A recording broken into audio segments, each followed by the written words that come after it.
Some say, but wait, there's another place in Matthew 24 where it has to be the church being removed from the earth. And that's beginning with verse 37, where Jesus says, but as the days of Noah were, so shall also the coming of the Son of Man be. For as in the days that were before the flood, they were eating and drinking, marrying and giving in marriage until the day that Noah entered into the ark, and knew not until the flood came and took them all away, so shall also the coming of the Son of Man be. What Jesus is saying here is this: the order at my glorious second coming, immediately after the 7-year tribulation period, will be identically the same as the order of things in Noah's day in conjunction with the flood. One of the ways in which the order will be the same was this: the flood came and took them all away. Which group of people did the flood take away from planet Earth? The believers or the unbelievers? The flood removed all the unbelievers of Noah's day from the earth in judgment. And the believers in Noah's day, namely Noah and his family, were left here on the earth in the ark to go into the next period of world history after the flood. And after pointing that out, Jesus says, again at the end of verse 39, so shall also the coming of the Son of Man be. It'll be the same order of things then as it was in the days of Noah with the flood. And then to illustrate that, he goes on in verses 40 and 41, then, in the day that the Son of Man comes after the tribulation period, then shall two be in the field. The one shall be taken, and the other left. Two women shall be grinding at the mill. The one shall be taken, and the other left. Now the question is, who is the one taken from the field, and the one taken from the mill? If it's the same order as the things in Noah's day with the flood, and the flood took all the unsaved away, and Jesus says it'll be the same order of second coming, then it seems to me you're forced to conclude the one who's taken from the field and the one who's taken from the mill are not believers taken by rapture, but unbelievers who are alive on the earth at Jesus' second coming.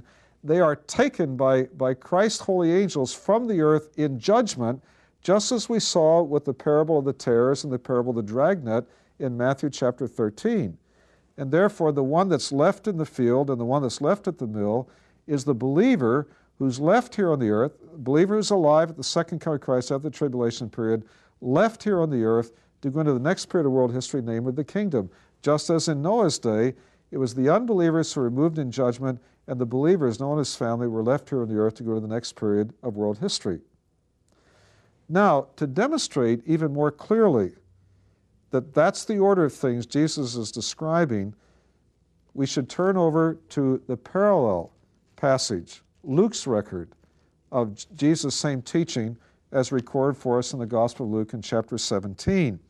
And just to show you Jesus is presenting the same teaching here, we read in verse 26 of Luke 17, as it was in the days of Noah, so shall it be also in the days of the Son of Man.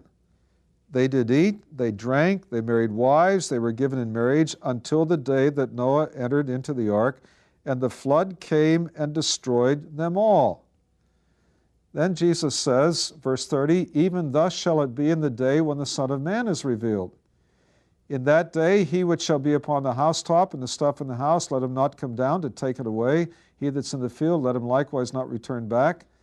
Then he goes on to say, I tell you, verse 34, in that night there shall be two men in one bed. The one shall be taken, and the other shall be left. Two women shall be grinding together. The one shall be taken, and the other left. Two men shall be in the field. The one shall be taken, the other left. Same teaching that Matthew recorded in Matthew 24. But now in verse 37 of Luke 17, Luke records something that Matthew did not record. We read verse 37, and they answered and said unto him, where, Lord? What they're saying is, Lord, you keep talking about people being taken somewhere. To where are they being taken? They're not asking where are those that are left. They don't have to ask that. If a person was in the field and he's left in the field, obviously he's still in the field. And if a person was in the bed and he's left in the field, obviously he's still in the bed. So they're not asking, where are those that are left? Instead, they're asking, where are those who are taken? You keep talking about people being taken from the field and from the mill, etc. To where are they being taken? Listen to Jesus' answer. He said unto them, middle of verse 37, wheresoever the body is, there will the eagles, literally, there will the vultures be gathered together. Vultures are flesh-eating fowl. What Jesus is saying is this: you want to know where those who are taken, where they are taken? They are taken into the realm of death. That's where they're taken at my second coming. And their dead bodies, their carcasses, will be left here on the earth for the vultures and flesh-eating fowl of planet Earth to come and feast upon their dead bodies. Jesus is making it very clear that the ones taken here are taken in judgment into the realm of death. These are not believers being taken into the realm of blessing, as will be true at the rapture. So the order of things at the glorious second coming of Christ, immediately after the 7-year tribulation period, will be just the reverse of the order of things at the rapture of the church.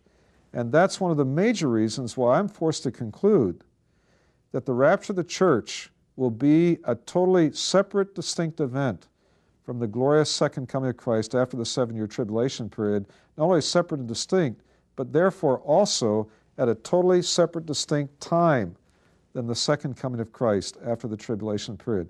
That forces me to conclude there are two future comings of the Lord. One, down to the air, above the earth, to rapture the church out of the world.